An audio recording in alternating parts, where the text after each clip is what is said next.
Hello. হ্যাঁ ভাই বলো, কিসে? তোমার কেউ চোখে দেখতে পারে না? এই একটা কথা বললা। হ্যাঁ, চোখে দেখতে পারবো না কে? তুমি কি করছো? আচ্ছা বলো দি, কি হয়েছে, কি শোনো।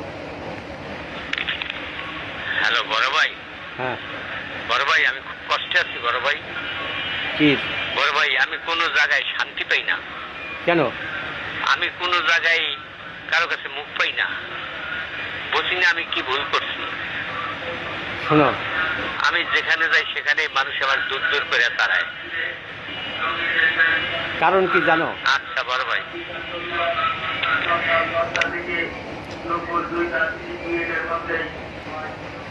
শোনো, তাইলে ঘটনাটা আমি তোমার বিস্তারিত ভাইঙ্গা বলি। এই দুনিয়ায় উচিত কথা যদি বলো আর সত্য কথা যদি বলো, তাইলে ভাই তুমি কারোর কাছেই মন পাবা না।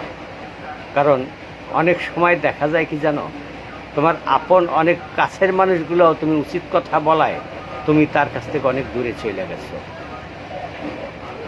এই দুনিয়ায় সবচাইতে কাছের মানুষগুলো যখন তুমি সত্য কথা বলবা, তখন তুমি তাদের কাছ থেকে দূরে চলে যাইবা। কারণ তারা সত্য কথা এবং উচিত কথা অনেকেই পছন্দ করে না রে ভাই। এই জন্য তুমি কারো কাছে প্রিয় হইতে পারো নাই। আর দ্বিতীয় থেকে জানো, এই দুনিয়ায় কিছু কিছু মানুষ আছে, তারা চেহারা এক রকমের, ভিতরে আর এক রকমের, যেটাকে মানুষ মানে বেঈমান বলে বা মুনাফিক বলে।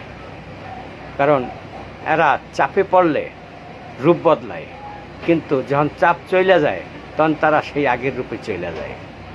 এই জন্য তুমি অনেক সময় দেখা যায় উচিত কথা কওনে, তোমারে তারা ওই কিছু দুষ্ট মানুষ আছে যে মুনাফিক বা বেঈমান, তারা তোমার আপনজনদের কাছে কান পরামর্শ দেয় যে এইটা বলছে দেখছেন আপনি অনেক দূরে চলাই দিছে, এইটা বলছে দেখছেন আপনি কি একটা অপমানজনক কথা বলছে।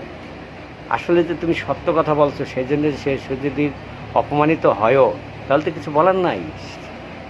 আমি যদি ভুল করি তা তুমি সত্য কথা বলবো না যে আলমগীর ভাই আপনি সত্য কথা বলেন নাই কেন, আপনি তেড়ে হয়েছে, তুমি উচিত কথা বলবো না। আমি যদি ভুল করি তুমি আমার ভুল ধরাই দেবে না। কিন্তু সেই বেঈমানরা করে কি, ওই ভুলের জায়গায় এসে তারা একটা পেজগি লাগায়, দেখছেন আপনারা এই কথাটা একলা নিয়েও কইতে পারতো। এই লোকগুলোর কাছ থেকে অনেক দূরে থাকবা। আর কথা যত কম বলবা, শত্রু তত কম হবে, এটাই নিয়ম। আচ্ছা রাখি।